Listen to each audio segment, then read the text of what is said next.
Good morning, everyone. It's your girls from Obscure Orations with your co-hosts. Oh yeah, that works too. With your co-hosts Taylor and Miss Dana. Hello.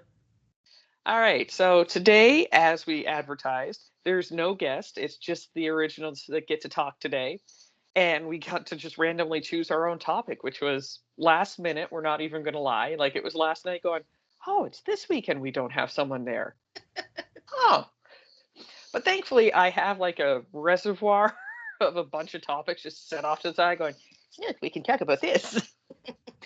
So today's topics are going to be about heroes and heroines.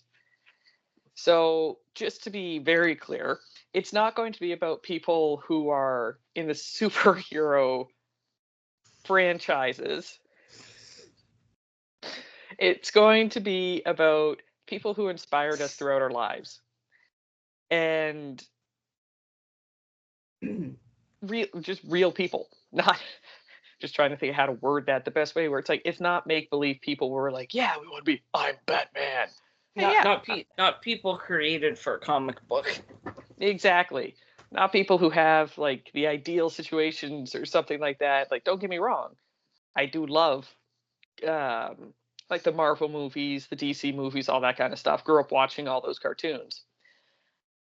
I can honestly say I don't think I ever idolized any of them. Now that I'm thinking, as I'm talking about not No, them, like I wanted Bruce Wayne's money or Iron Man's money. didn't. It's like, I mean, I wanted the money aspect of it, and it's like, no, that was it. Now that I'm thinking about, it, I'm like, Yeah. So, who inspires you? So I know I had different ones growing up, and I mean, I have the cliche of my mom being one of my heroes growing up.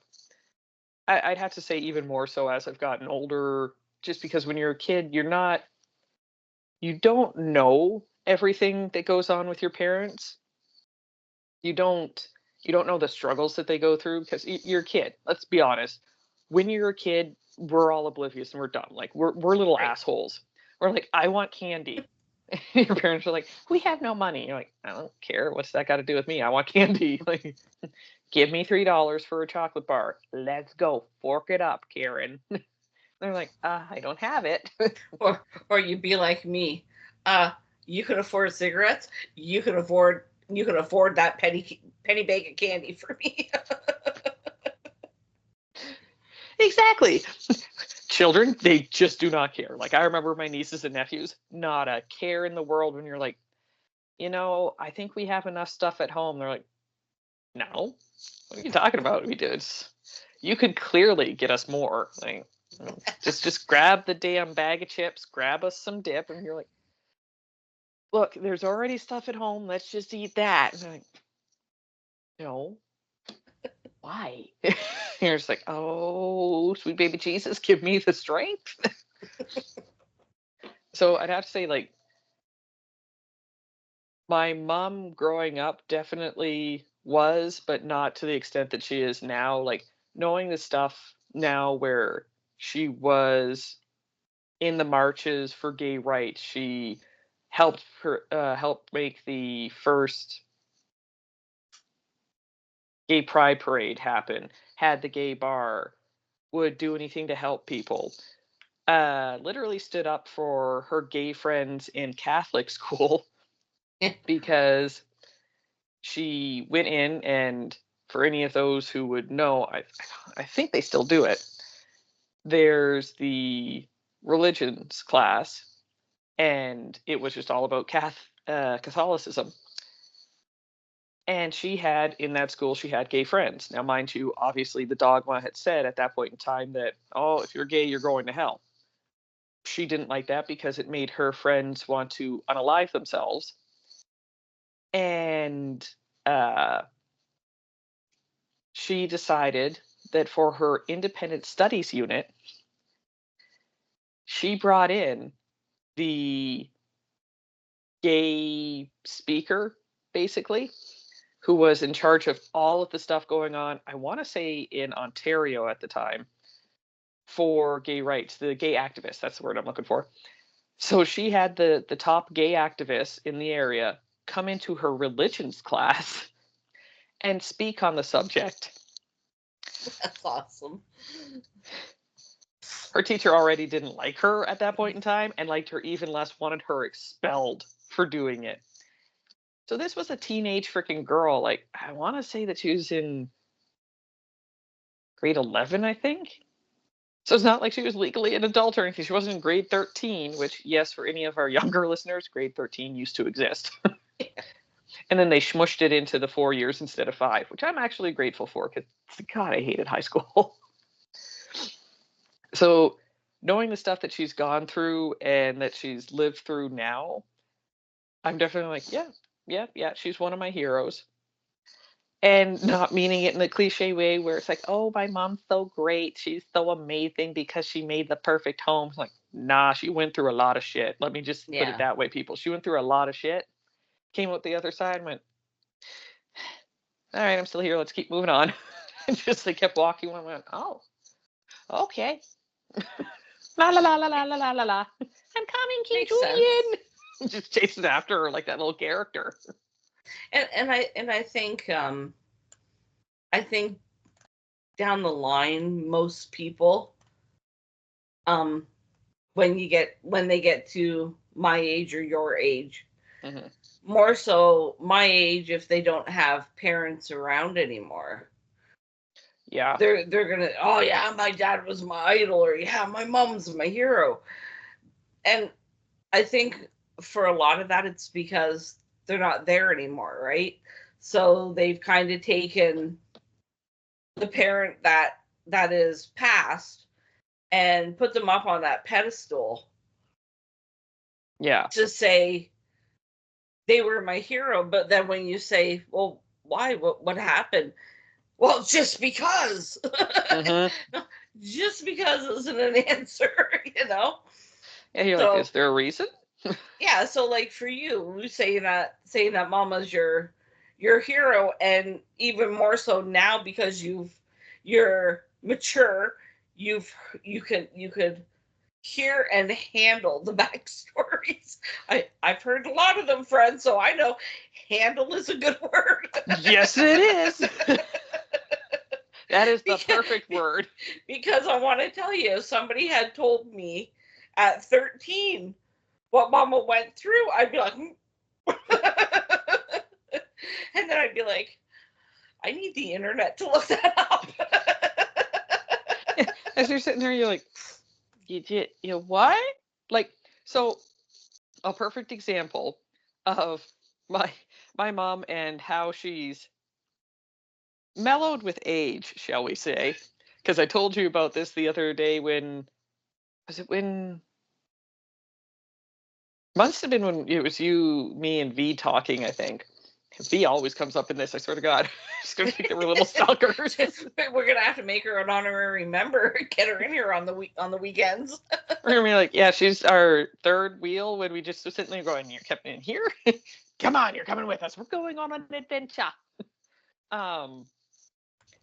But my mom and I had a conversation, an accusatory conversation, because I had told her that, okay, like making plans for my summer, and near the end of the summer, I'm going over to the States to see one of my best friends. And I'm going to go stay over there for a few days.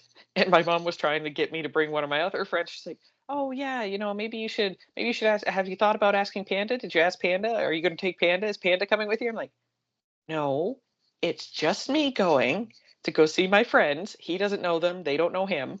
So there's that.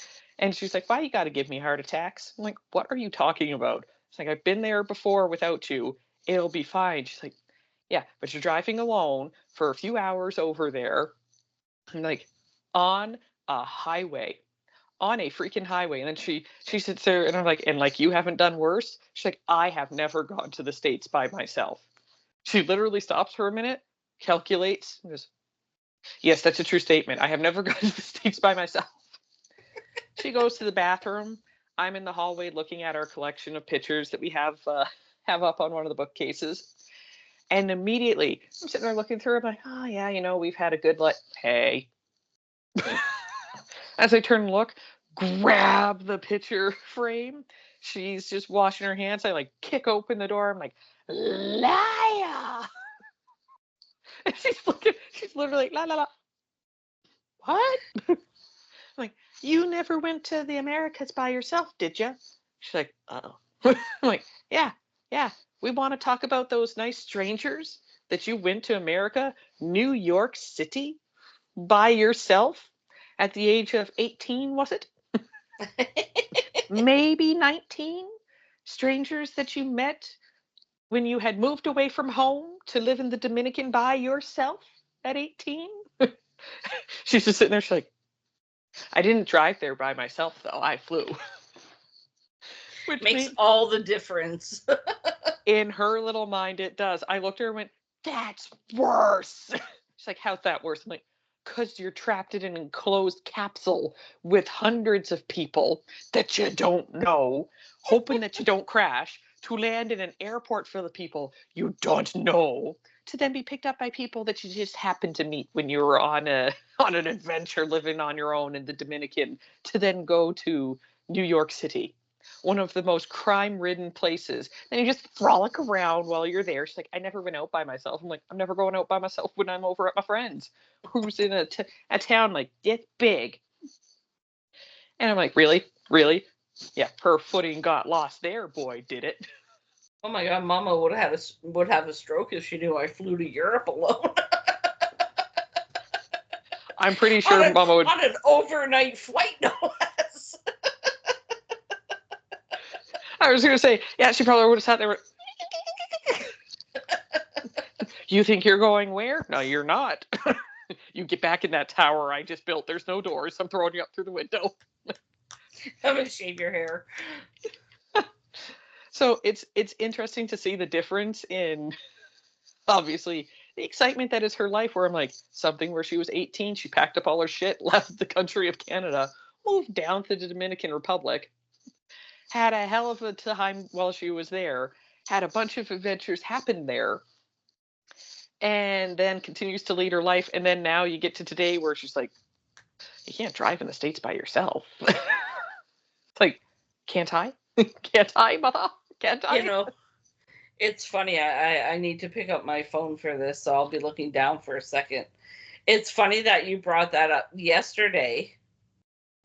If you guys can see, I sent my daughter a meme, and it says, "Me to my kid, make responsible choices. Me in the 80s at 17, drunk in the woods watching my best friend pee under a bush."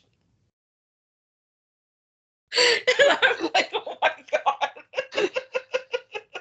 Because my daughter is going to be 26 in October, and she doesn't even live in my house anymore. And I'm still like, call me when you get home.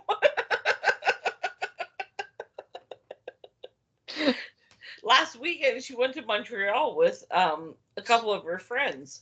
Nice. For a girls' weekend. But she didn't tell me until the following Monday when she got home. And it was, they lost my luggage, was her telling me that she was in Montreal by herself with three other very pretty girls. Oh, snap. Because she knew I would be like, so I get it. Well, I was going to say, it's definitely like you all go through a shift when you hear all the stories. Like, I know a lot of children do not believe it when people tell them, like, oh, your mom was a little rebel rouser over there growing up. And they're like, really? Was she? Like, nah, she's always been such a stick in the mud. And they're like, nah, your mom used to be drunk hanging from the chandeliers going, well, who wants to see my boobs? Yeah. I'm telling you, it's the second you birth a being. And it's not even while you're pregnant. It's the second you birth that being, you're like, they'll never know my past. It's like you just hear like a boulder shift over the opening to a cave that held all of your childhood. This shall never be spoken about again. Your younger self will not be known. Say the party animals inside going, shots, shots, shots? What's happening? So, I 1,000,000% that's I agree. That's 1,000,000% accurate and on point, because that's just Mama at least doesn't hide it. Like, I remember when I was younger, I never knew nothing. I knew nothing growing up.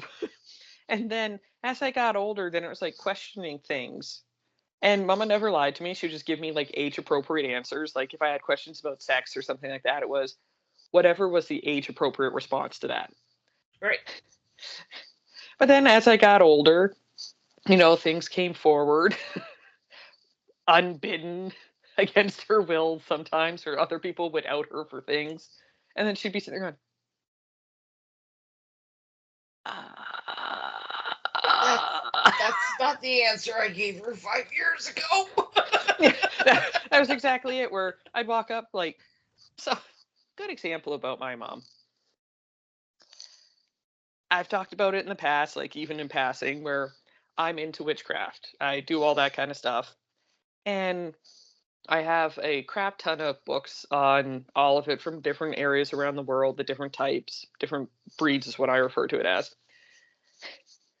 And I said something to Mama the one day we were talking about it. I'm like, oh yeah, talking about the voodoo um, religion and witchcraft and everything that goes along with it. And she just made an offhanded comment. Well, yeah, I know. And I kind of did one of those stop, turn back around. I'm like, that was a different, yeah, I know, compared to normal. And she Yeah, was I like, know.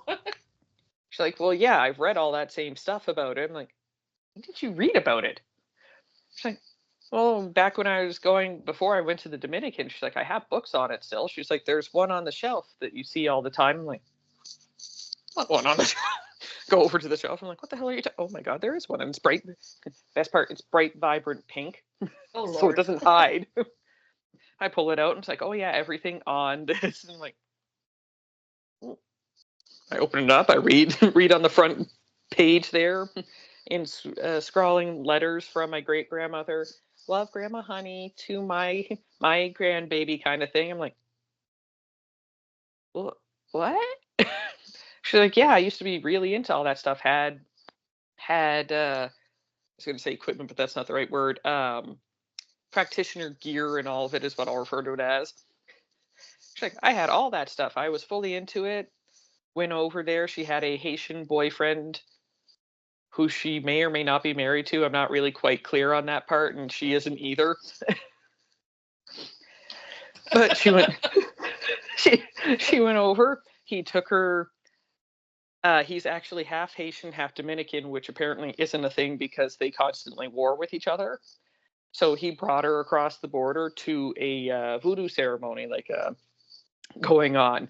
So she got to experience it firsthand, and she was like, "Yeah, I was there for all of that." She was like, "That was the day that I decided." I'm like, "Not for me, not for me at all." She's like, "I'm out." Loved it. Was cool to see. She's like, "Not for me." But she got to see that, witness it, and I looked at her. I'm like, in all of the times that you told me that story, and I've heard it a bunch of my times over my lifetime, never once did you say, "Oh, hey, yeah, I'd read a lot of the literature on it. I was really into it. I loved everything about it. I have books on it still." Like, you were into witchcraft at some point in time? She's like, "Oh, yeah. When I was like 16 to 17, I had a bunch of stuff. Used to kind of practice with it." I'm like, I am now 31 teen years old because my mother refuses to say that she doesn't have a teenager. So I am 31 teen and 32 teen now. She was like, well, you never asked. That is what my mother is. If you don't ask the right question and she doesn't give all of the details, she's like, nah, she didn't ask about the witchcraft angle of this. I'm going to just let that be. She's like, what? What? Like, son of a bitch. And I'm like, yeah, see, it's like just makes me love her more. Although I would like it better if she filled in all of the details when she tells stories and it doesn't go back years later. Well, that story I told you about that one time at band camp? She'll fill in the blanks when necessary. You and have no finally, sooner. when you have finally asked the right question, I will give you the information. Like, and she's sitting there. I'm like, God damn it. So, anybody else? Okay, so that is for me my in-person person. Now, the next person after that would have to be, sadly, she's no longer with us, but Carrie Fisher. And I had always kind of idolized her growing up, like, as people well know, huge Star Wars nerd right here. In fact, that's what I'm currently reading, our Star Wars books. So, um, but she was always my idol kind of growing up because I loved her as Princess Leia. I mean, Darth Vader, let's go kill everybody. I'm a Sith. No, no questions asked. But I always loved her because they made her such a strong character. Like, she went around kicking ass, taking names. She's like, bam. And But not quite common in 1977 when the original Star Wars came out. yeah, I was gonna say between her and, I want to say, like, her and, I know you hate her, but Sigourney Weaver in the Alien franchise, when they decided to have like Sigourney Weaver as a, she is the main character of the Alien franchise, and she freaking kicks ass in that. And one of the things that I actually love about that is that she kicks ass in it, but is like, she doesn't start off as like a military hero kind of thing. It's, she's an explorer, and then ends up being forced into the role of becoming her own hero. And I Right. love that for the story, especially back in that time. And same thing with Princess Leia, where when you finally meet her on the Death Star, and she is sarcastic, witty, and it's like, you idiots are the ones who came to save me, really? Like, okay, well, you guys aren't getting me out of here fast enough, so just steals the gun from Luke, and it's like, pew, pew, pew. Yeah, I found an exit for us. I'm going this way. You all do whatever you want, and just takes off and goes. And Carrie Fisher did such a phenomenal job playing that part, and I think it's because she puts a little bit of herself into it, because she is very much. If you watch interviews with her, and one of my favorite things, and I highly, highly recommend watching, um, oh crap, what's it called? Wishful Drinking. She wrote a book, and then she actually turned it into a one woman show. It is hilarious and sad all at the same time. And she knows it, because she was always very open about her mental health struggles. Like, she was a drug addict, she was an alcoholic, she had bipolar disease, or bipolar disorder. Her picture's actually in the book, apparently, for the, I think it's called the DSM-5 is the book, where I don't know if it's still in there in the later editions, but at the time, her picture as Princess Leia was in for bipolar disorder, for manic depressant personality stuff. And she's like, Interesting. who wouldn't want someone with cinnamon buns on the side of their face to be the depiction of manic depressant? It's like, yes, that's exactly who you want. And it was one of the things that I can remember. I've watched the show probably, oof, I've had to have watched it like 7 times now. I love it that much. And it's just fun to listen to the family issues that she went through, because there were several points where I kept pausing the show and I kept looking over at my mom like, "Are you and Carrie Fisher the same person?" And she's like, "I never knew any of this about Carrie Fisher." I'm like, "Yeah, but you Are you guys had a very." moonlighting? He's like, "Are you secretly Princess Leia?" She's like, "Nah, we don't have the money." I'm like, "Yeah, that's a good indicator." But there were so many things. Like, one of Carrie Fisher's, can't remember if he's a half brother or step brother, again, had mental health issues, but I want to say he was schizophrenic at the time, or well, it still would be. And they knew he had issues back when she was a kid, and she was like, "So what do you do with him? You put him in Carrie's room." So that way she can't sleep, listening to him going, "Oh, they're gonna kill me! Oh, they're gonna kill me!" Like chattering away in his sleep. Oh my And God. seriously, you have to find it. Get IT on it. Get them to stream it because you will piss yourself laughing, and also sit there going, "Oh my God, that's horrible." And it's just weirdly overlaps with my mom, which is probably why I idolize both of them. Do you know how happy IT would be if I went to him and said, "Can you find something that is vaguely Star Wars related for me to watch?" You getting laid? Oh, at least I can't get pregnant this time. This is true. So I'd have to say that she's my like famous person heroine, just because it's she was so vocal about everything. She didn't hide who she was. Like at certain points in time of her life, she did, but as she got older, she was very open about it. It's like it's okay to have mental health issues. I have mental health issues. I'm manic. I'm depressant or depressive, and I'm bipolar. I'm this. I'm that. I have eating disorders. I gain too much weight. Like she was just very much, this is me. Right. Here I am, and I loved that about her and how open and honest she was, and a huge supporter of the gay community too.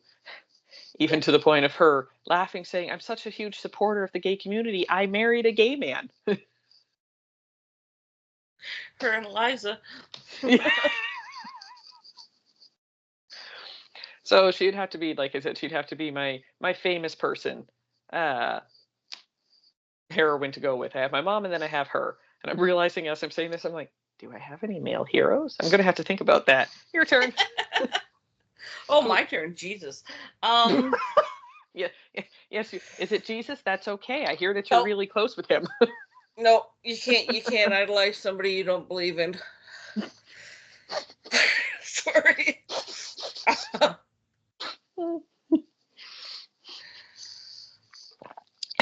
Okay, Almost came flying back out. so my human hero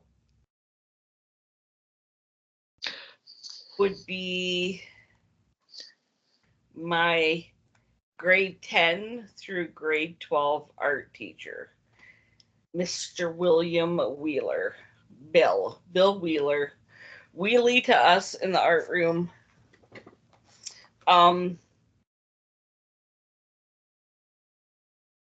Would take it upon himself. Well, took it upon himself when I was in grade 10 art. It was our last period of the day, so not so much clock watching, but people would leave like 10-15 minutes early from his class, right? God love him. He never really paid attention to what was going on around the situation until he started noticing that halfway through the class, half the people were no longer there. So in order for us to obey the bell, he covered, you know how the rooms always had those big clocks over the door? Yes. He covered the clock with a piece of cloth and wrote on it, "Art is timeless." I love that. And then down below that was a sign that says, "Your ass stays in the chair until the bell rings." He was just an all around amazing person. So I'd always been artistic. I always liked to draw. I liked to doodle. I was a big doodler through grade school, in high school.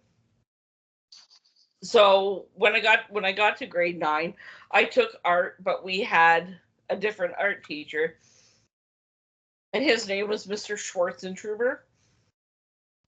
And anybody that's my age from the Windsor area will recognize that name as the Lincoln Road Peeper. My grade 9 art teacher was caught taking photos of young girls playing on his street. This man had a child. Jesus. So, in the summer between grade 9 and grade 10, they fired his ass and hired Jeez, I'm Mr. surprised. Wheeler. In Mr. Schwarzentrooper's class, it was a free-for-all. You could do whatever the fuck you wanted for however long you wanted to do it.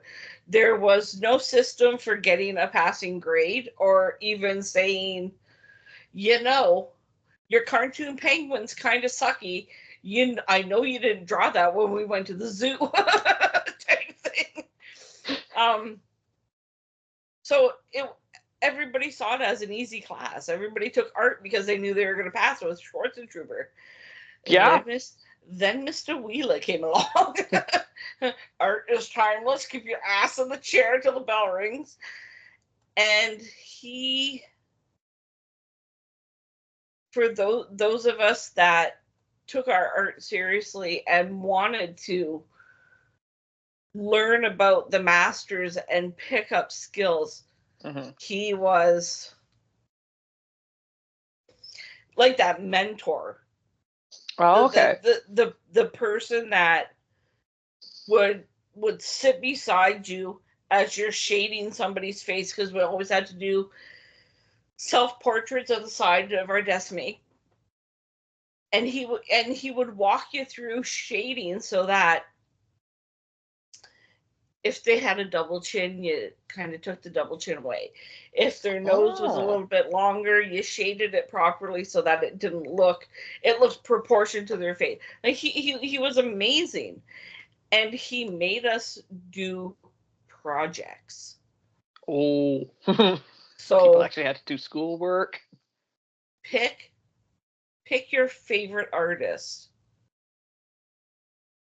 Learn everything you can about that artist, and then find a painting that nobody would know they painted and replicate it. Oh, Jesus. Yeah.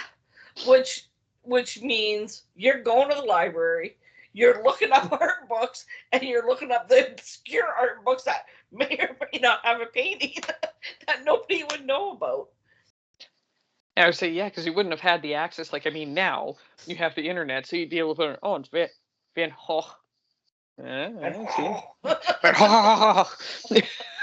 Which, side note, she got to that part, she messaged me at one point in time, she was like, that's hilarious.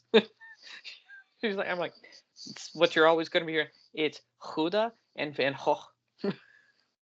But now, like, you have it at your fingertips, where you can just type in, oh, Van Gogh, obscure pictures. You can put in those words and get exactly what you want. Compared to back in the day, kids, before the internet was a thing, you had to physically go to a dusty, musty library nearest you, spend hours in weirdly dimly lit areas because the lighting was never good. With an old lady going, shh. I would say the glasses down to here on her nose. She's good. This old lady. That's the one. We all knew her. We all were scared of her. With her cardigan on. Tight bun up to here. Judgy McJudgerson about to get ready to leave to go home and feed her one cat and read to herself. Yeah, so when that project came around and I picked Van Gogh. Oh, that was just sheer dumb luck that was the name that I went with. And it was because I had seen Starry Night at the Starry Night at the DIA, Detroit Institute of Arts, for you non-Windsor people, non-Detroit people. Smart. And I fell in love with the painting. I just I don't even know how to describe why I fell in love with it. So wanting to learn more about him, which did I learn stuff? Probably more than my little grade 10 mind could handle. You're like, what? The picture that I reproduced. I'm sorry, French people, I will fuck up the name. Bridge over the water in Arles. I think that sounds good. Taylor's on a computer. Bridge over the what? Well, I was going to say, I'm going to look it up now because I was like, bridge over the water. So it was like one of those like little curved bridges over a river, stars in the sky. 2 people on the bridge. We all know Van Gogh was very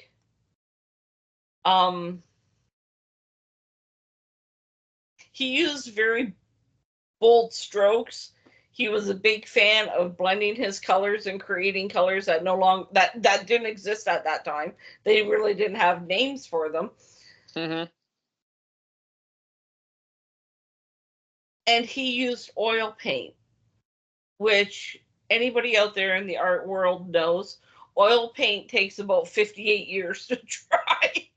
That's why, if you ever buy an oil painting, don't put that bitch behind glass. I would say that does make the sense. So, everybody, like... So I'm going to say where's my camera? That one? That would be the one.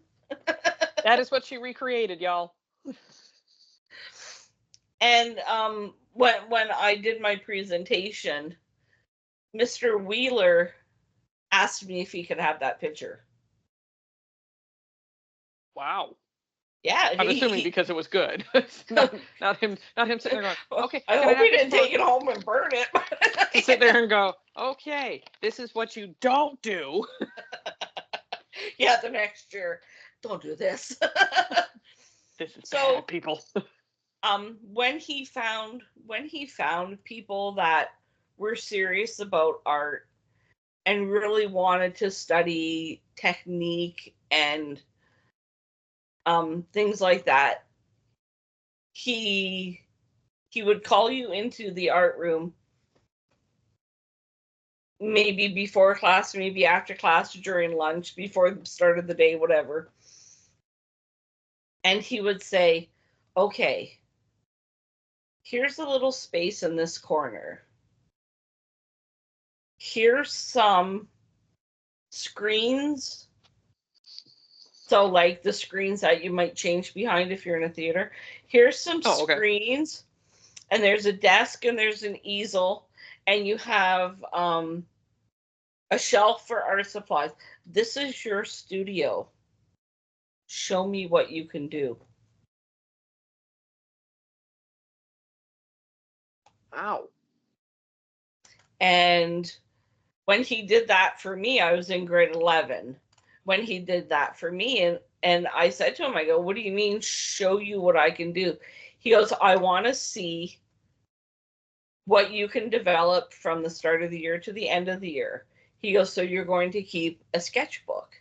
He goes, and today, and it was the first day of class, he says, today I want you to sketch this. And it was a bowl of fruit, so still life. He says, I want you to sketch this. He goes, and then at the end of the year, you're going to do it again. Oh. And that was how I got my grade. It wasn't projects. It wasn't showing up for class. It was the then and now picture of how well my sketching abilities with pencil got in that semester. Wow. Yeah, so it was like intense. It was very intense. Gonna humor y'all with probably the funniest story I've ever occurred in a classroom. Grade 12 art. desks were circular, like in a giant circle, and in the middle of the art room was this gigantic still life display. I'm talking dried fruits, flowers, boots, tires, pine cones, you name it. It was like everything he could pick up outside in the trash or from Goodwill. And it was all just massively placed in the middle of the room. And we had a 10-week period where that stayed in the art room. And we were to focus on one spot and sketch it. And he never looked at it. He never asked us where we were sketching. He never looked at our sketches. It was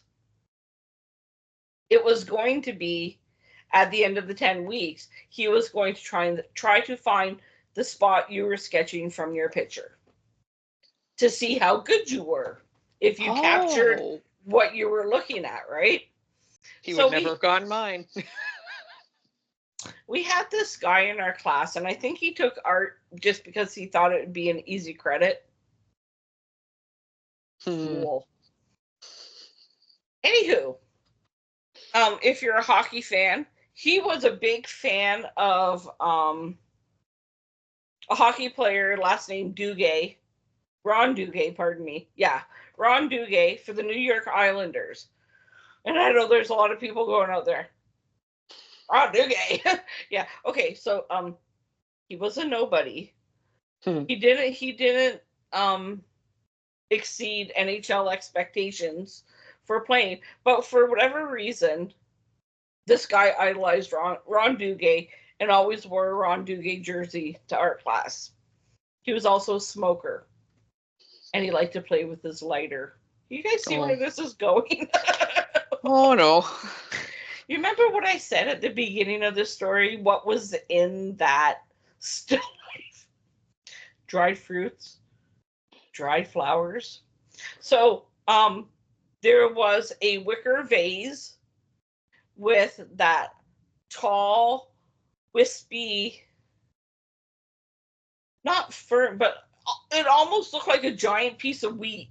It was tall, and the plume kind of fell. Kind of like wild grass when it's growing. Yes. These all sound very flammable. Mr. Wheeler had to leave the art room. He got called to the office. He had to leave the art room. And as he was walking out the door, he was like, "You better be sketching when I get back. And I'm not going to tell you when I'm coming back." And he shut the door.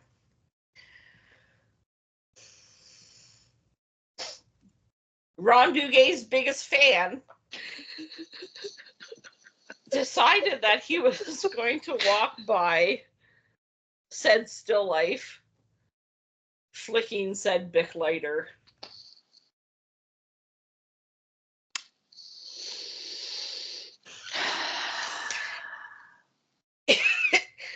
It was like something out of the movie Backdraft. I'm not even joking. Oh, Jesus.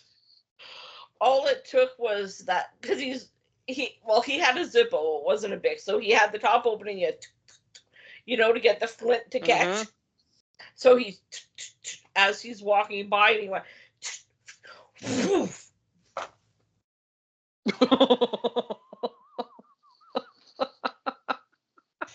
plastic fruit melted. Oh.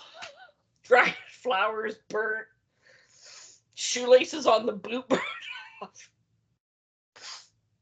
There was a sink at the back of the art room because, you always need to clean your brushes if you're using watercolor or regular paint, not oil-based acrylic. He ran to the sink and he went like this to put water in his hands, and from the sink to the still life was about 20 feet, and he went to try to throw water on the fire to put it out.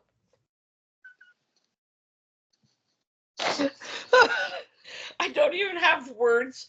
Like, I'm sure the look on my face was probably stunned horror, because I'm thinking, I'm gonna die in this art room because I was by the door. I was by the fire. I was by the fire. Yeah. They got the fire out and they opened the windows to try to get the smell out. Oh. And they tried to put everything back where it was, hoping that he wouldn't notice half the still life display was burnt. Yeah, because the smell of burnt plastic wouldn't greet him the moment he walked through the door. What the fuck? So he comes back into the class. He opens the door and he's like, "Okay, class, I'm up." He shuts the door, and I have never in my life heard a teacher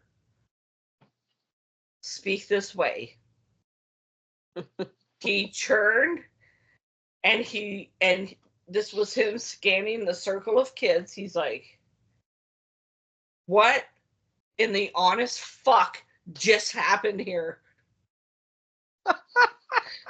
Silence, because snitches get stitches.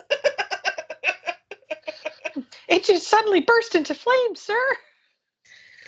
He's like, "Who set fire to the still life?"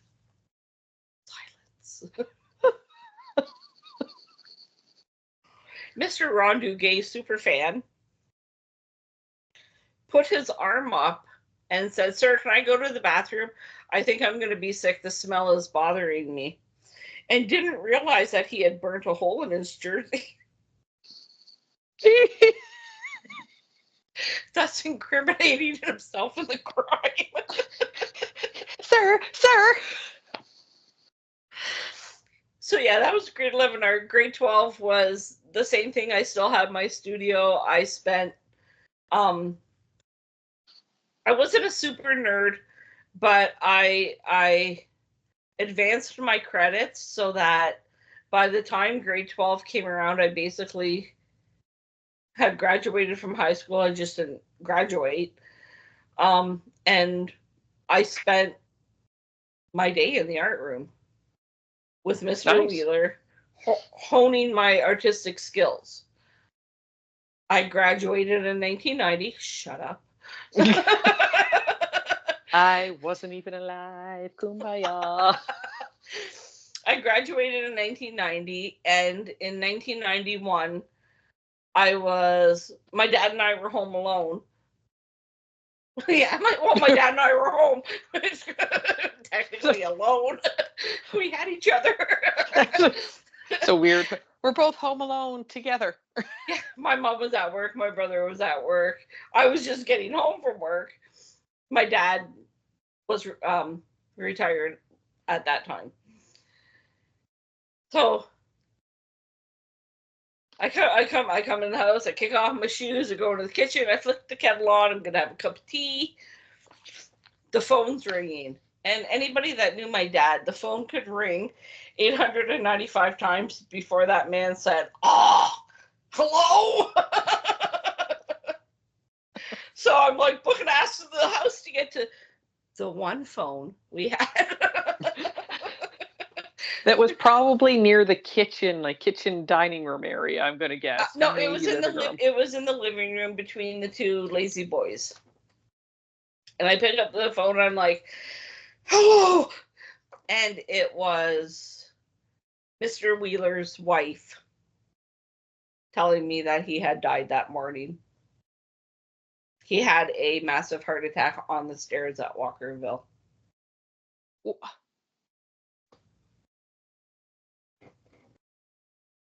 That was I don't know about our listeners, but that was a fucking plot twist I was not expecting.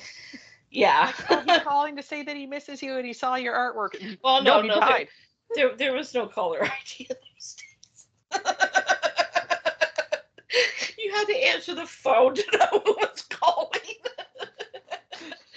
Oh, I forgot about those days. I mean, shit, we were a year out of rotary dials at that point. The internet didn't even exist. Yeah, there wasn't even dial-up yet. Yeah, so Yeah, she said, and I'm like, at first I was stunned and talked to her for a little while, hung up the phone, and I'm like, zombie walking through the house, right? And the next day the paper came out with his obit, and I looked at when the funeral was, and I went to the funeral home, and I saw some other people there. Ron Duguay Superfan was not there. There was no fear of fire starting. Yeah, no fear of any kind of fiery situations. I don't know. Coffins are wood. And I said when I was talking to his wife, I said to her, I'm like, I just have to know, did you call all of his former students? And she's like, no, just you, because he's the one that said I was to call if anything ever happened to him. Oh. Yeah. Pretty much, right? Oh. So, 1991. I'm not sure what year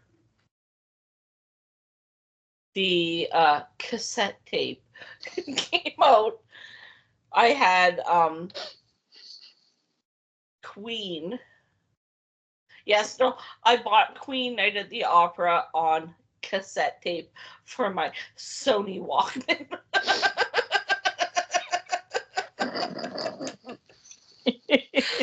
Oh my god. And I cut his obit out of the paper and I put it in that cassette case. Now, I'm 53 years old. We've lived in this house since 2001, No. the year before Brendan was born. So 2001. And I started unpacking the stuff that I had packed up at my old apartment, but never unpacked. Like when I moved out of my parents' house, I had stuff at my apartment that I'd never unpacked because I just really didn't have space for it. Mm-hmm. And I started to unpack it here, and I found that cassette. Did you still have a Walkman to play it in? No. But I had a tape recorder. You're fine. But by then, music was on computers in the form of Napster. I was just going to say Napster and LimeWire for those LimeWire who lived on the edge. 5.1. Yes. Oh yeah, baby. Now we're talking. Yeah, I was unpacking. Like when we built the house, we didn't finish the basement because we figured we'd do it ourselves. Because it would be cheaper than the $75,000 the builder wanted to charge us to hang some fucking drywall. Lose that. So I was unpacking some boxes, and I came across the cassette, and I was doing laundry. I had a small child at the time. Also, I was doing laundry because I don't know what it is with kids. They feel the need to wear 14 outfits a day. So doing laundry, and I was unpacking, and I had the cassette in my hand, and I put it. We didn't finish our laundry room. There's no drywall in there. You can still see the pink brick and mortar. No, the insulation. Yeah, the Pink Panther stuff under plastic. Yes. And so by the door, where the door was framed, there were like little shelves in the wood frame, and I put the tape in there, the cassette case in there, and forgot about it. Oh yeah. It's still there. If I was to go down there right now while we were filming, you guys would see it. It's still there. And it still has his obituary covering, I don't know, Queen fans would know what Night of the Opera album cover looked like. It was the big ornate Q, and Night of the Opera was fancy writing, and the obit Listen, I don't know all the names for the fonts, okay? That's it, just like the fancy writing on it. My best friend Brian May would be so proud of me. And yeah, his obituary covers the picture, and it's still, the cassette is still on that little shelf with his obituary there, and it's what, 2024? Yeah. Just, I mean, think of it. Someday when it all falls down, we're all dead, and archaeologists come around and they discover it, they'll be able to watch this podcast and be like, that's what she was talking about. It was this obit. Who's Queen and who's William Wheeler? What do the two have to do with each other? And what is this gadget? Yeah. The hell is this thing? So yeah, he would be my real life hero. Now, do you have any that are cinematic or superstars or anything like that, from musicians to actors, actresses, activists, anything like that? I have stumped her with my question, followed by the silence. No, I'm thinking, because you threw out so many categories at me. I wanted to give you options. I like options. Options are good. Artistic wise, Bob Ross. Did you just say Bob Ross? I did say Bob Ross. I had to make sure. I'm like, did I hear something wrong? A happy little bush down here in the corner. Happy girlfriend. You know what? Like my dad and I bonded over so many things: fishing, off-roading in his dune buggy, just weird shit like that. My dad loved Bob Ross. Yeah. And PBS, public broadcasting, for you non-PBS people out there. For you non-PBS people. PBS showed his show every day from 12:30 till 1 p.m. And I would skip out of school for that half hour. My dad was retired again, and him and I would watch Bob Ross, and then he'd drive me to school and go into the office and tell him why I was late. My daughter and I were watching Bob Ross. It was way more important than her being here. Yeah, pretty much. No, Bob Ross. And I think it was because a very mild-mannered, animal-loving, tree-hugging type person. That's pretty much who I am, in a nutshell, without the afro. But you could have one if we tried. It's humid enough out there, I could have one. If you're a Bob Ross fan, do not watch the documentary on Netflix. No, it's bad. It's bad in a way that they portray him in a very negative way, and that wasn't, if you read about Bob Ross or you watched his show, he talked about things on his show. He talked about his personal life. He talked about, things that he was doing. He became friends with two people who ended up, when Bob Ross died, he died broke. Because these two people scammed him out of everything he owned, including his rights to use his own fucking name on products.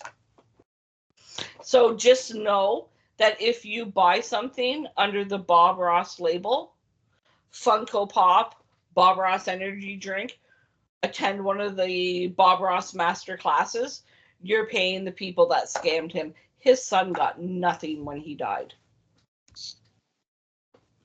I did not know that. And it was because he was he always tried to see the good in people, which we both know has bit me in the ass more than once. Ooh, there's a bunch of bite marks back there. And it's still big. You're like, everyone keeps biting, but they don't take any away. So yeah, he always saw the good in people, and because of that, when he got cancer, he had cancer and he actually died of a heart attack, but he died broke with his legacy, his son, who is an exceptional painter in his own right, not being able to use his father's name. That's heartbreaking and maddening all at the same time. So after Bob Ross divorced his first wife, the mother of his son, he took up a relationship with an older woman. And that's where scandals come in, because there has never, ever been a younger man in love with an older woman, or vice versa, right? Yeah. Because everybody's the same age when they fall in love.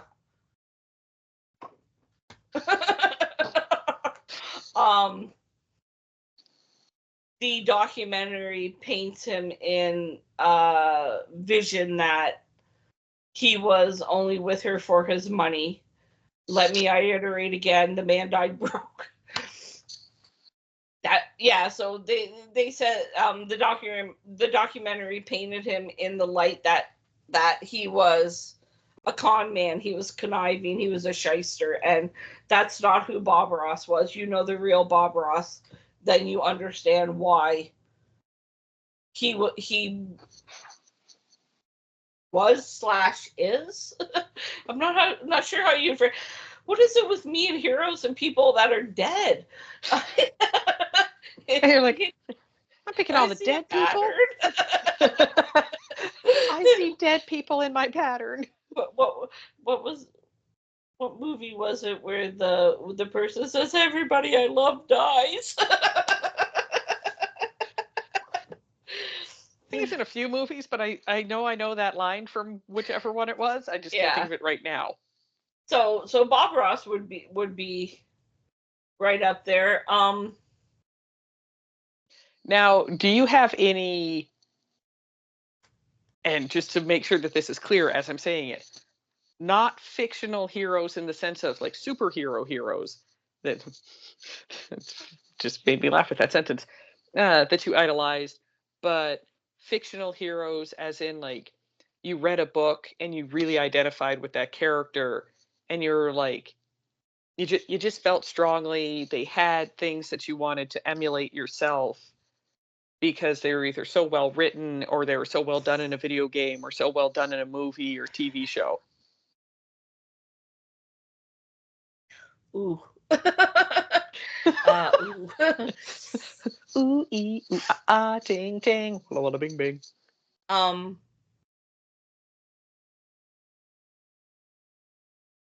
read a lot of Stephen King, so I can't say there's anybody I really want to be like in a Stephen King book. Or emulate anything they've done. Dolores Claiborne. I've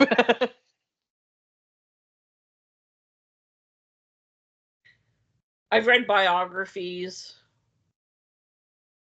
mostly of Anthony Kiedis from Red Hot Chili Peppers, Slash,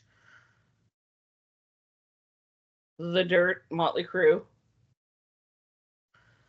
I'll never revisit that one. One I read a couple of years ago, which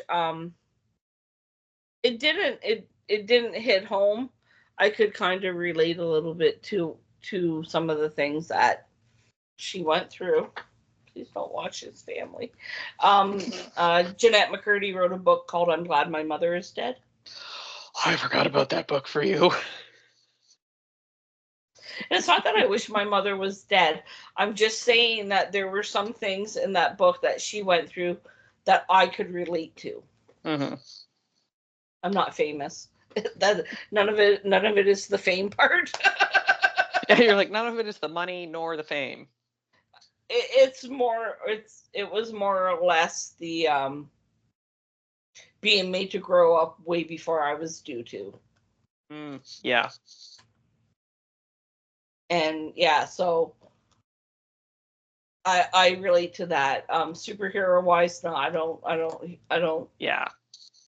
I That's mean, I what I like was like. Aquaman, but only in the movies.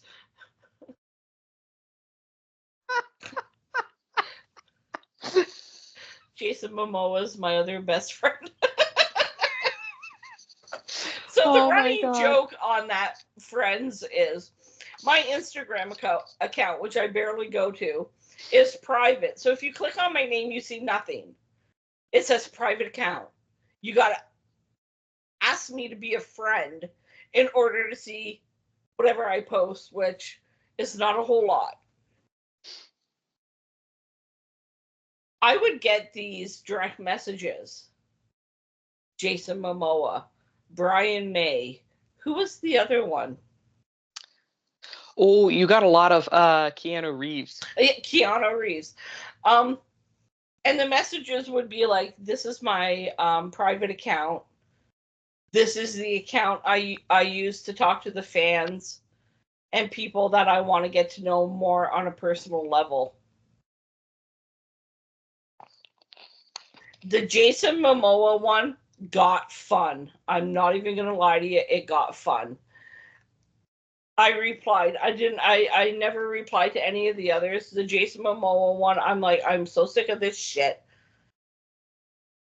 Do I have to call Neve from Catfish? Like, I threw out the bait and I said, oh my God, Jason, I'm so happy to hear from you. You have no idea how much I love you. I idolize you. You're my hero. And he's like, I'm getting a divorce from Lisa, and maybe you and I could be together. Now, keep in mind, this man has never seen me. My profile picture is that of a dead person. It's not attractive. So he's like, yeah, he goes, I'm divorcing Lisa. Maybe we can be together. I will buy you a plane ticket and fly you to Hawaii to meet me. I'm like, oh, this is gold. Like, because my friends know I'm taking screenshots and posting this on Facebook. I was going to say, it was amazing when you did it. It was freaking hilarious. So I kept him on the line for about, 20 to 30 good messages where he proclaimed his undying love for me. And the kicker was when he said, will you be my godmom? And I'm like, what now? He goes, you can be my fairy godmom. I'm like, yeah, we're done. Block! Because it got weird. It was no longer fun. It was weird. Yeah, that moment where you're like, it stopped being fun. This just got a little weird for me. So yeah, Aquaman in the movies would be who I idolize. But yeah, hero-wise, Stephen King, of course, because the man faced drug and alcohol addiction, depression. He wrote books he didn't even know he wrote because he was so high on cocaine. Cujo. That makes a lot of sense now. Right? And then he got struck by that van. And I'm not even gonna lie, I saw that on Good Morning America. I'm on my couch sobbing because they're like, he's in critical condition on life support. I'm like, he cannot die. I will donate whatever organs you need to keep that man alive. Take my lungs. The world needs Stephen King. Okay, are you listening? So yeah, he overcame a lot in his life, and he's such a humble person. Like, follow him on Twitter. Seriously, follow Stephen King on Twitter. Look for the blue check mark because he did pay to have it. Elon. It's not even Twitter anymore. It's X. Follow him on X. Seriously, you'll fucking laugh at the tweets. he tweets. He's the Yeah. one that actually got me to watch Yellow Jackets. Oh, that's right. I forgot about that. Because he tweeted what an amazing show it was. I'm like, well, if it's got the Stephen King seal of approval, I'm on it. I will follow you wherever you go. You that are man could jump into a volcano and I'd be like, I'd save you. I can see you trying to jump, me and Norm just holding you going, no, Dana, no, you can't do it. Let him go. He's 180. I can still save him. So yeah, that's author-wise Stephen King, definitely. I think those are some damn good choices. I mean, for me, if I had to go, ooh. As I'm like, I totally know my. Oh. Like, as I'm looking around at my novels, I'm like, I'd probably have to say author-wise.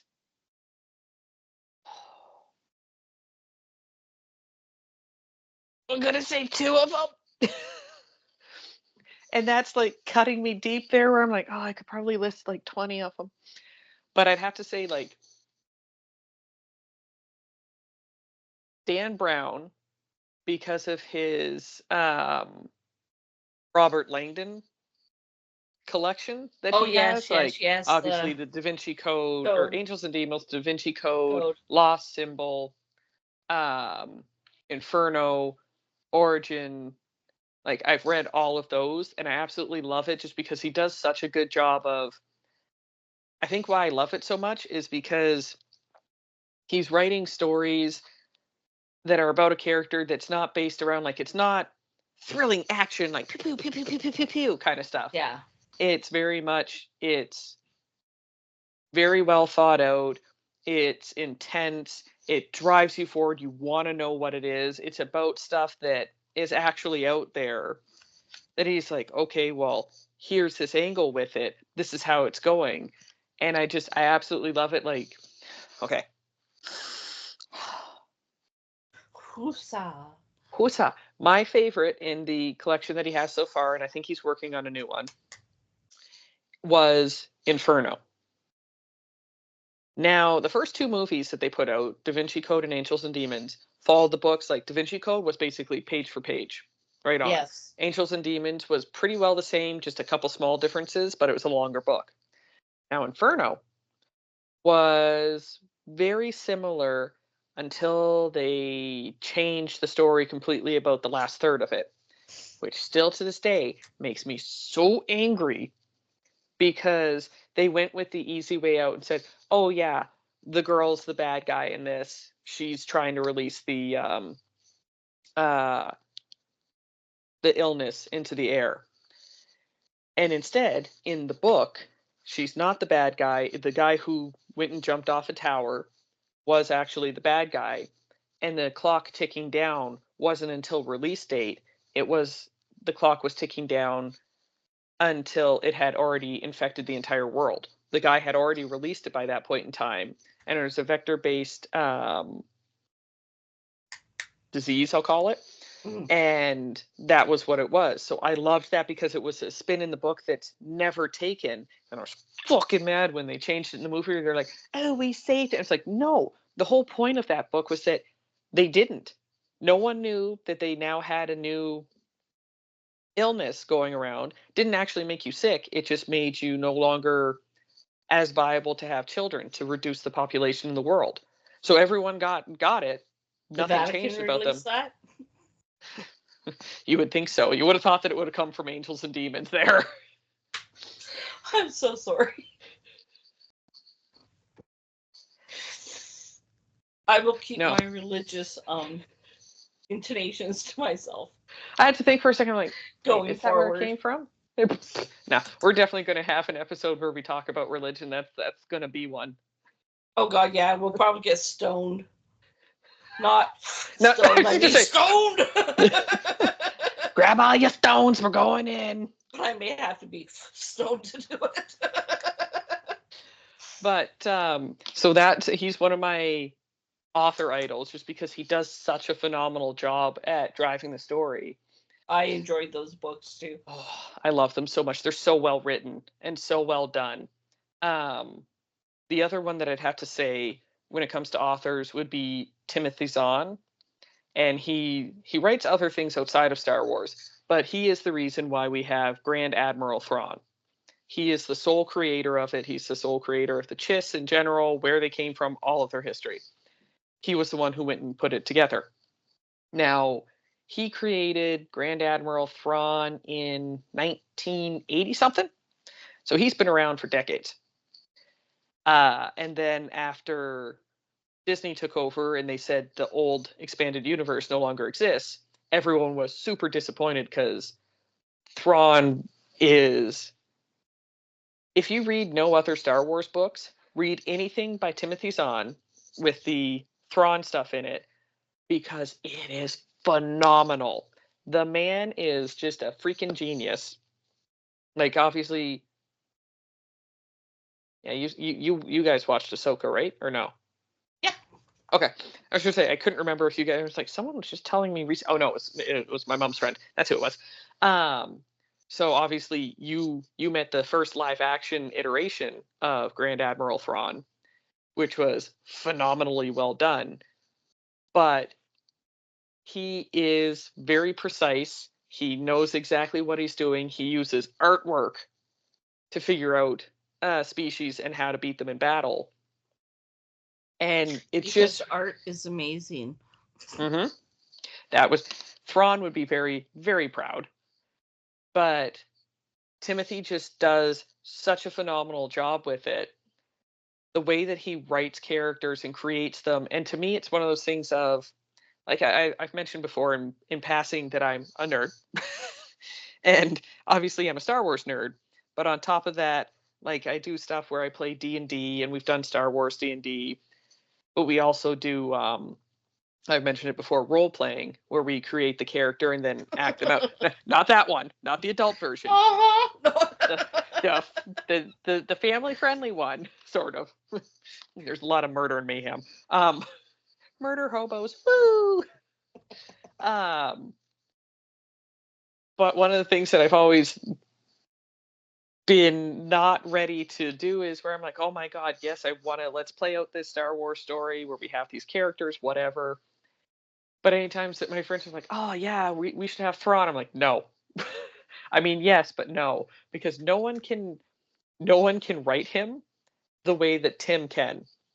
And I don't know how he's able to do it, because none of my characters will ever be as well thought out as that. Like all of his other characters, I'm like, oh yeah, you have sarcasm, you have wittiness, you have some logic, but you have other things. Then you meet Thrawn and you're like, I can't write him to save my life. And that is just amazeballs to me.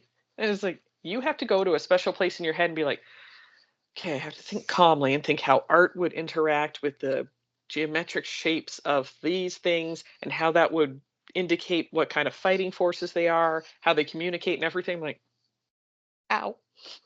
Ow, it hurts my head. I had a stroke. What happened? Oh god. I was fine, and then I was trying to figure out how he writes Thrawn, and I'm like, See, it always amazed me with the V.C. Andrews series. Because she died and somebody else took over her name and continued writing the books. And I mean, I never read Past Flowers in the Attic. Never saw the movie, don't ask.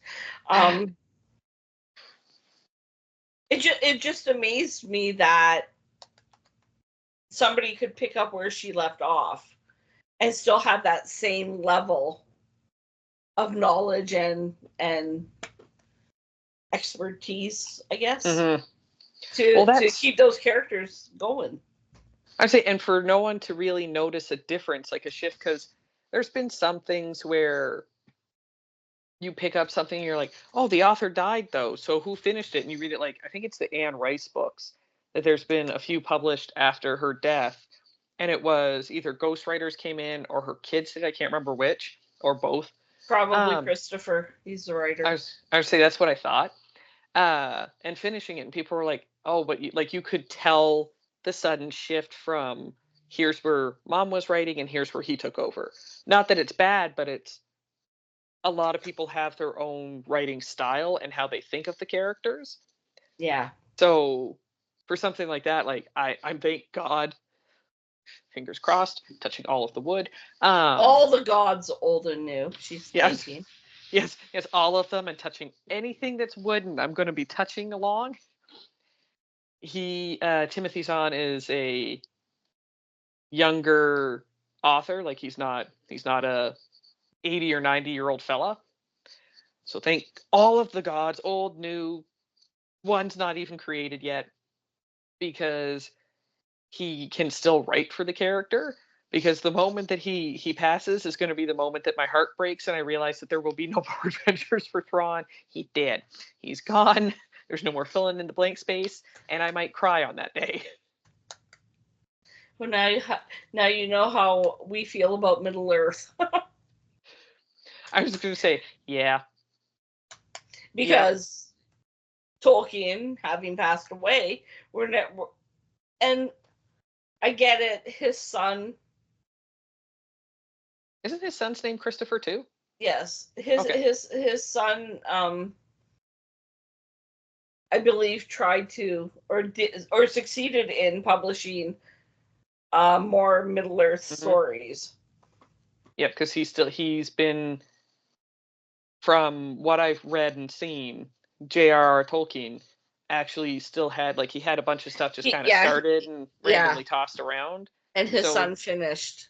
yeah, exactly. Like, they're not to bash his son or anything. It's just he doesn't write the same way, because even when you look at it, for the generational differences of what era his father grew up in, he uses different terminology and different words that today wouldn't mean those things.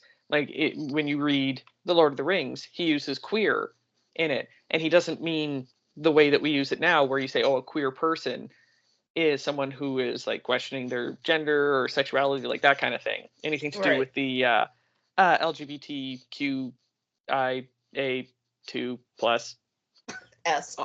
Yeah, S. I was like, feel like I'm running out of letters, but I'm not sure. Um, where you have all of that, like you don't have, that's not the meaning of it. It's going back to the old of his time. I don't even know if there was a meaning before his era, but where it was weird. If you use queer, Yeah, you'd be like, odd, oh, he's such a strange, queer weird. person. It's an odd person or an odd being over there. So his son's Yeah. not going to use that when he's writing it. So you can see the differences just in that alone. That, and I mean, anybody that's a Lord of the Rings fan, Hobbit fan, knows the man created a whole fucking language. Now, unless he spoke that language freely to his son, how does his son know how that language goes? So yeah, like those authors that can write a book within a book, or create a language or a society within another story, is mind-blowing. Like Stephen King did it in Misery. Yes. He wrote Misery as Paul Sheldon in the book. That was based on Paul Sheldon being trapped in Annie Wilkes' house. Which is, like you said, to me is amazing, because it's difficult enough to write a book, let alone to write a book about writing a book from another person's perspective about a book while he's being trapped. Like the lengths that they go to, and I think that's part of the reason I hadn't thought about it till you said that. I think that's part of the reason why I like a lot of the um, Star Wars writers, where you get into it, and especially with Timothy, he quite literally went through, developed his own his own people, his own beings, gave them their cultures. He has their government set up, he has their military set up, he has like all of these different things, and then added in other new species being into it. But the amount of thinking that you have to do for that takes so much effort. And that man has out, geez, just for Thrawn alone, I think he probably has about 12 or more books that Yeah. he has the original sets that he did, because he did at least 5, if not more, with him in it. And then in this one, he's already got 6 out and is working on more. So to go to those lengths to have to create all that stuff, I'm like, that is mind-boggling, and to me, something that I idolize. I'm like, oh, Yeah. that is awesome. Yeah. And I think like Stephen King's both of Stephen King's sons are authors. His daughter is a minister. His son Joe, he cut the L off to be when he published his first book, because he didn't want to publish his first book under his father's name. So his name is Joel Hillstrom King. He cut the King, cut the Strom, cut the L, and went by Joe Hill. All right then. And as a Stephen King fan, it's hilarious because I believe his first book was Heart Shaped Box. That was the first one that I read, and the jacket photo, like the author's info, the jacket photo, I'm like, Stephen King in the 70s, son. Like, you can't escape your father. Yeah, when you're like, you you look just like him. Change your name.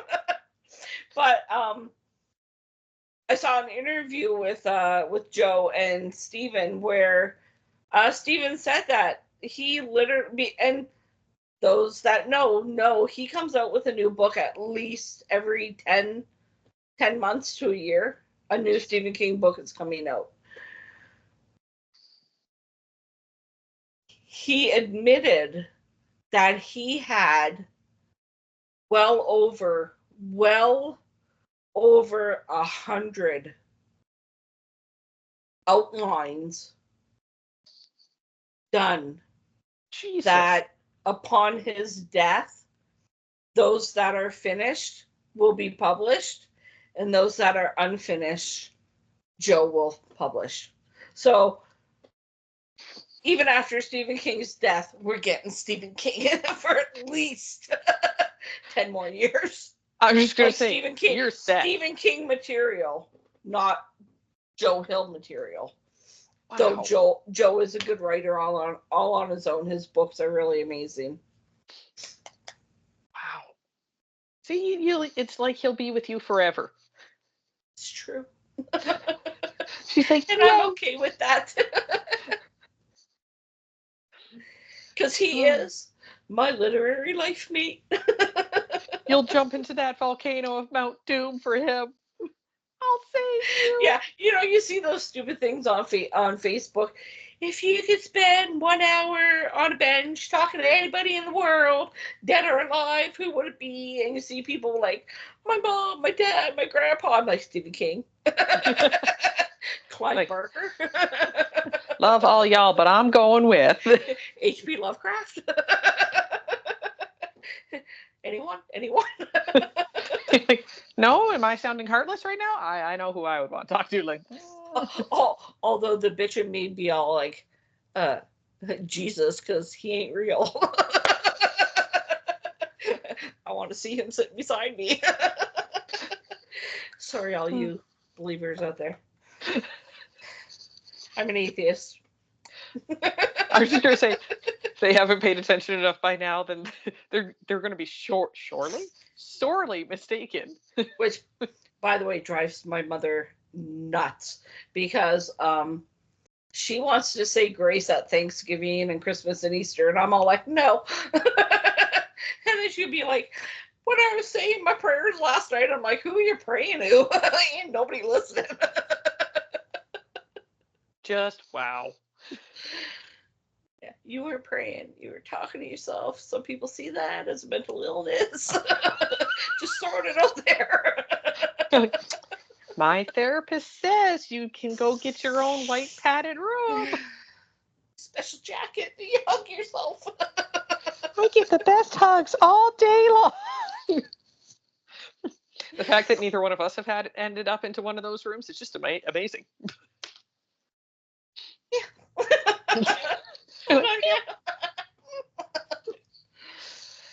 All right, friends, I think this is where we'll bring it to an end. We had a good topic of heroes, and we were able to talk well over an hour as per usual. Oh well. I was saying here I was thinking, I'm like, oh, I wonder if we'll be able to make it an hour with this topic. Of course we can. Silly me. 'Cause, we like to chat. Yeah, So we do. let's give our viewers / listeners just a little kiss of what's coming up. So on top of doing our Wednesday episode on TikTok of recapping House of the Dragon, Team Black, Run you up, run you up. we are also in the works, no date set yet, on doing like 15-minute book reviews, movie reviews, shit like that. Try to get out more content on TikTok. Bless your souls out there. Yes. We went from 400 to 533 followers as of this morning in less than a week. Thank you. Because once we hit that 1,000, man, we can go live and it will be no holds barred. Yeah, suddenly we're like, what are we talking about? Everything. Anything. People are gonna come in and watch this and be like, the fuck? It's like, this is what you voted for. Yeah. What are they talking about on the live today? I peed 17 times. Not all of them did I make it to the bathroom. Because I'm old. Because I'm old and I laughed. We'll get Mama as a guest.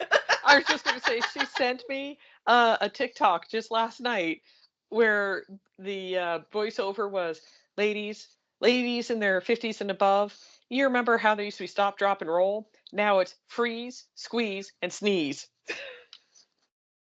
Yeah. I laughed so hard, I almost peed myself because I just looked at her. I was like, oh my God, it's so you. Those of us that have given birth to that tiny hole get it. Yep, I was going to say, children sitting in there just doing little tap dances on your bladder. Oh, that's your bladder? I'm going to do a drum solo. I'm going to kick your liver in the process. It's like, what's this spleen doing over here? It needs to be 5 miles that way. Bam! Probably why I had to have my gallbladder taken out like less than 8 months after Sam was born. She was like, you thought you needed it. It was in the way. I used it as a punching bag. I'd say to Norm, why does it hurt? Why does it hurt? He'd be like, I don't know. But nice. Yeah. Good. Helpful man. Helpful man. Helpful. They're helpful. I'd eat like, I'd make roast beef for dinner and we'd have gravy. And as soon as I ate the gravy, because it's fat, right? High fat bothers the gallbladder. Oh my God, I'd be in agony and I'd be like, come on, let's go for a walk. I'll walk it off. And then I'd throw up on somebody's lawn and I'd feel bad that I threw up on their lawn, but I'd feel better because I threw up. Sorry to all you people out there on Dawson Street who I may have thrown up on your lawn back in like 1999. 99? Yeah, 1999. She was born in 98. Yep, I was going to say, there's people right now who might come across this and be like, oh, it was her. I blame Jim next door. I mean, come on, it was a decade ago. You do realize it was more than a decade ago, right? 1999. 1999, 2000, decade changed. Oh, that's what you're doing. You're Unagi. salmon roll. All right, friends. On that note, have a wonderful week. We'll talk to you on a Wednesday. Ciao, Bellas. Or ciao, everyone. Or just the Bellas because she is a lesbian. Oh, that's true. Call me.